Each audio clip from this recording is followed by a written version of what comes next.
The chariot said, "I'll do it."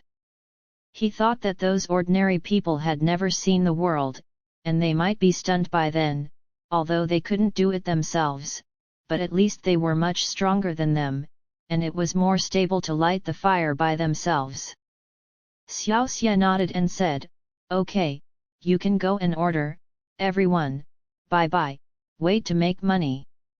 As soon as he finished speaking, he had left everyone and disappeared into the grass. The cold wind is blowing the weeds, the moon is gradually rising, and tonight will be a beautiful day. Xiaoxie hummed a mountain song happily, casually looking for horseshoe prints, and chased step by step towards the bandits' lair. In the past, there was a Zhuge Kongming in the Three Kingdoms, and there were many tricks, and now I am similar to him, haha.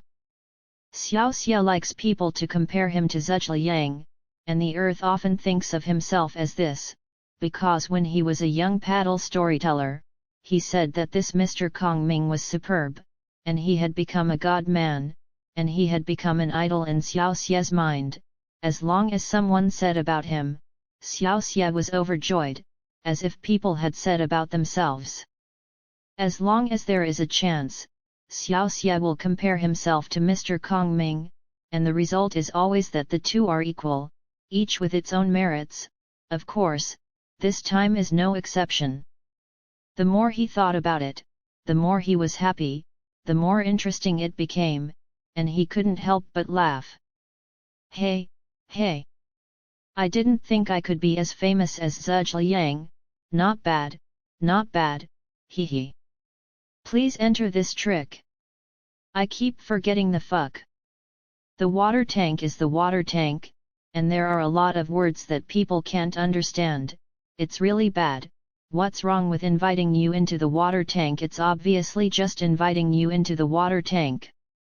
He forgot the urn word for inviting you into the urn, so he found some buried reasons to explain. As long as he found a reason, he would be self-absorbed and think that he was okay if he didn't study. What was wrong with inviting you into the water tank? The moon was already deep, and he didn't know that the little evil had noticed that there was laughter, and he knew that the thief's nest had arrived, and he had gathered his mind and carefully touched it. I only heard the leader of the bandits laugh and said, "This kid is really interesting. I haven't touched our business and there is still a bargain." At that time, I was a little afraid that he would make a trick, haha. It turned out that he was afraid of death, haha. Gollum. A burst of drinking has been heard. The little evil had already touched it and said secretly, "Interesting." It turned out that he was talking about me. Don't be complacent too early, wait a minute, you will see. I want to see if you are afraid of death. This bandit's den is actually a stone cave, in a huge rock crack, in a triangle about 2 people high. The further you go inside, the larger the area.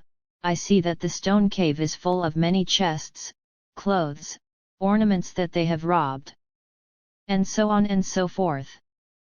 At this time, the bandits were all drunk like mud, swaying from side to side, laughing and shouting from time to time, eating wine in large gulps, and biting large pieces of meat, full of green forest flavor. Xiaoxie looked at it and thought, "These people are very drunk. I don't know if they are useless." He stood up and shook his body and chuckled and shouted, "The eldest brother of the leader is not inside, I am the third son. Kalakala." Xiaoxie shouted, and the bandits inside were in chaos and knocked down a lot of things. "Who?" The bandit leader screamed, and rushed out with a ghost head knife in his hand, wearing only a pair of shorts, shirtless, revealing a body of chest hair, like a gorilla. He was looking at Xiaoye in surprise and anger, and when he saw that this Xiao Watch turned out to be the one who was robbed during the day, he said in surprise, "Xiao Biao, it turned out to be you. Are you impatient, aren't you?" Xiaoxie shook his head and ran, exclaiming, "The 8th king! 8th, spare your life! The king's men are merciful. I came to you because of something important, please calm your anger." Please, please. At this time, the bandits also rushed out one by one with long knives. The bandit leader shouted, "Boy, what are you looking at? Do you want your money back, or do you want my help if your mother can't have a baby?" Ha.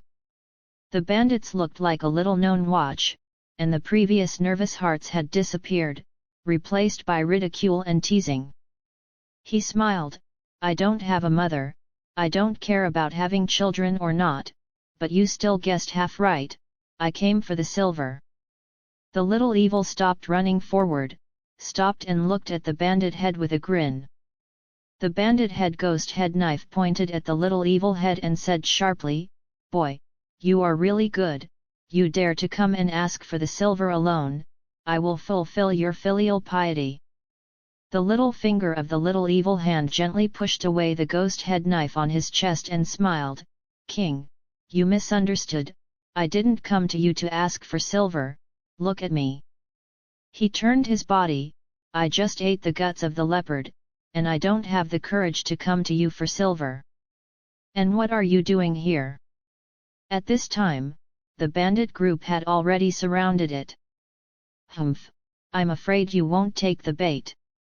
The little evil smiled and said, "I came with silver." "Silver? Send silver." The bandit leader felt taken aback. "Boy, you don't pretend garlic for me, there is such a thing in the world, who do you want to deceive when you send your own money to others?" Xiaoxie smiled and said, "King, of course there is no such person in the world." He turned to a low voice and said softly, "I have come to tell the king that there is a place where there is a lot of money, and there are countless buckets of inexhaustible money, just the pearl the size of a goose egg, and there are countless buckets in." How many fights! When the bandits heard this, they all opened their mouths and showed greed, which was quite a serious blow to them. "Take me away." The most urgent thing was the bandit leader himself.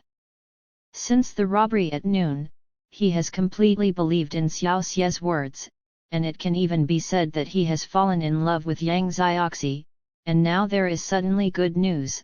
Subconsciously he has no guard, no matter whether it is dangerous or not, he immediately wants Xiaoxie to take him. "Big brother, wait!" Another bandit said, "Big brother, don't worry, wait until you ask clearly, I think this little watch dares to come to us alone, things must not be so simple, it is better to be careful."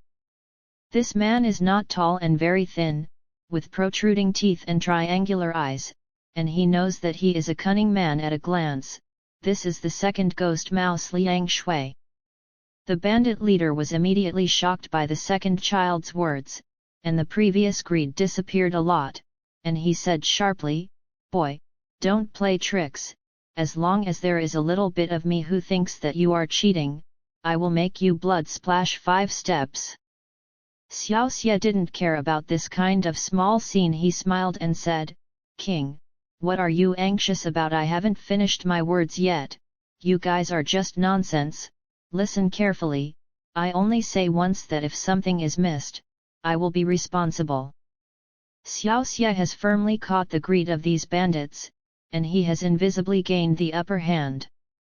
Clearing his throat, he said, "That's the case, I'm someone else's pouncer, I took that carriage with my lord, when you robbed, my lord told me to give you 500 taels, otherwise I would not dare to joke with my life if I have the courage to do so." After a pause, he said, "Actually, my lord carried a mere 500 taels, do you know that he is a famous tycoon in the Central Plains?